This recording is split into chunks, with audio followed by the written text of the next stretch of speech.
Tom, welcome to Aero-News, and thanks for talking to us in the middle of the 2008 E-Fest.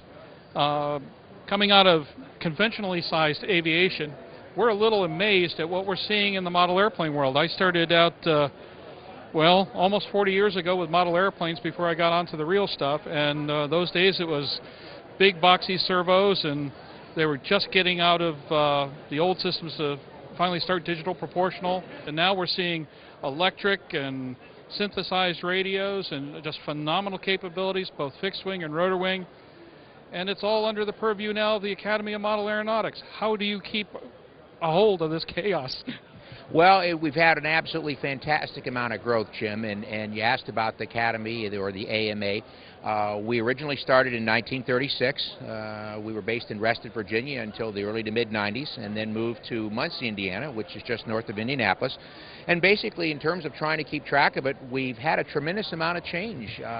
For years and years, and in fact decades, we had basically gas and glow-powered aircraft, and by definition that meant that they flew in areas that were usually 40 miles out and 40 acres in size and were kind of removed from the cities. Now, in fact, what's occurred with the electrics is that the flying itself can come back into the city or the urban areas.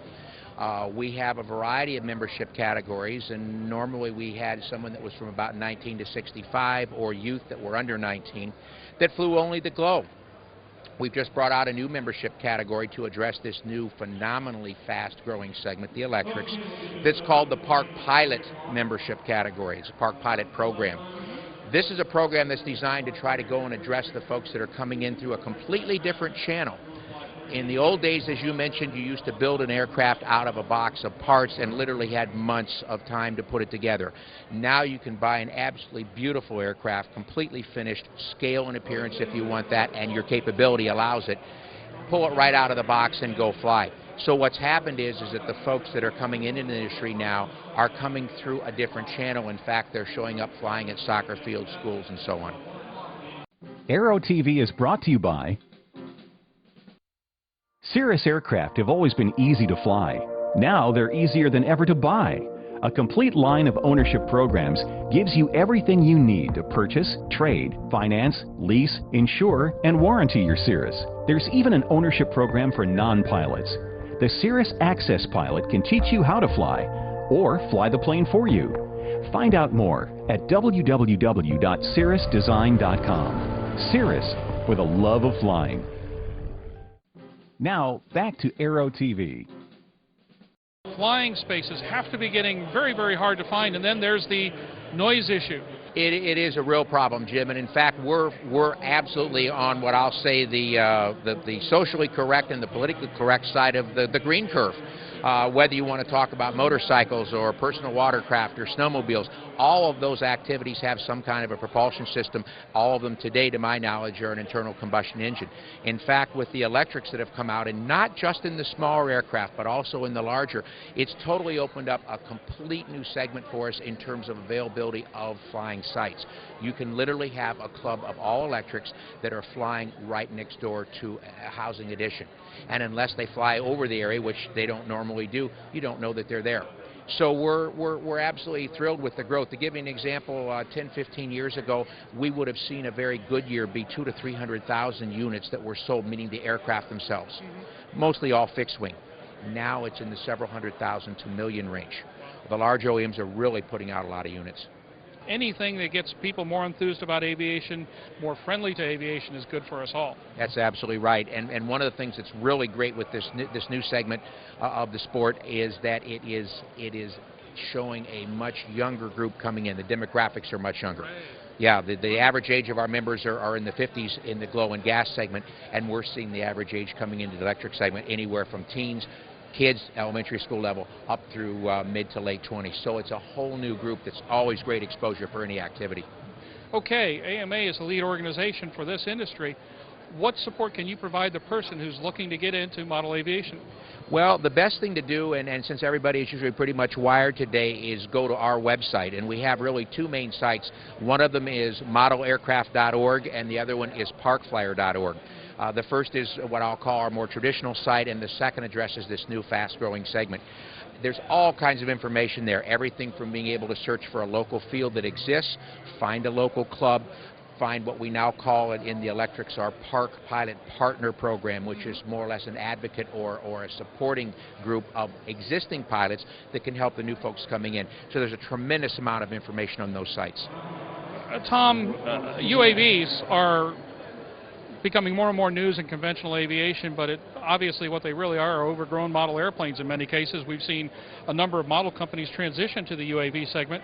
How much of an interface are you seeing right now between the model aviation community and this growing UAV, both military and now civilian usage? Well, there's a tremendous amount of overlap. One thing that we always like to clarify and make clear is that a UAV is an aircraft that has the capability of being flown out of line of sight. And we very closely work with the Homeland Security, FAA, a number of the military branches. And so one thing that we always point out is that in the aeromodeling segment, the aircraft are line of sight only. And that's a key difference. But in fact, to your point about the growth and what's the military and other groups are doing for UAV use, we have the absolute hotbed here in terms of folks coming through this segment, learning to fly and transitioning up into that type of category. Aero-TV is brought to you by... Today, there is an affordable, high-performance, easy-to-own and easy-to-operate very light jet designed with you in mind. Far less expensive than any other twin-engine jet to buy, it is also the least expensive to own and operate. It is the Eclipse 500, the jet that's easy to buy, easy to fly, and fun to own. The jet for you. Now, back to Aero-TV. You've mentioned that there's been incredible growth in model aviation, and God bless, it's a wonderful thing to see that. Have you hit the pinnacle yet? Do you see more growth in the future? Oh, absolutely. In fact, it's one of the things that we're going after really, really actively, the AMA is. The growth is phenomenal right now, and as I mentioned just a bit ago, the numbers have absolutely gone exponential for us. We just touched the tip of the iceberg. Basically, when we look at the numbers that the manufacturers are putting out now, they've crossed over into what we'll call that typical consumer number. You're up in the millions, where before we were a cottage industry, a great one, a lot of educational purpose in it, but still a cottage industry. The electrics and what's come through in that segment have really opened up a huge segment, including the consumer numbers that we'd normally see. Any favorites, anything that you're finding out standing out as being particularly popular to bring people into this industry? I'll tell you one that has really grown a lot, and in fact it's one that's near and dear to my heart. The helicopter segment was always a lone wolf before. It's very harder to learn to fly, let's put it that way, and a lot of maintenance. What's out now in terms of the engineering and the capability and the ready-to-flies, the RTFs and the helis, pull right out of the box and go. The prices are very reasonable, and you can fly it in a very small area. One other thing I'll mention that is really unique and has absolutely helped with this growth we've been talking about is the fact that the radios are now going over to the spread spectrum frequency ranges. And this is just an absolute revolution for us. We were limited before to around 59 to 60 frequencies in the 72 megahertz band. And now with spread spectrum, it basically opens it up. It's almost unlimited in terms of the number of aircraft you'd have in the air at one time flying safely. And you can see that here at the show today. And the sophistication of the radios, I might add, I mean, so many programmable functions, the things they can do in changing rates. I'm blown away by what I'm seeing these radios do right now. Yeah, they're literally a computer in a box that you're using to fly it. Absolutely.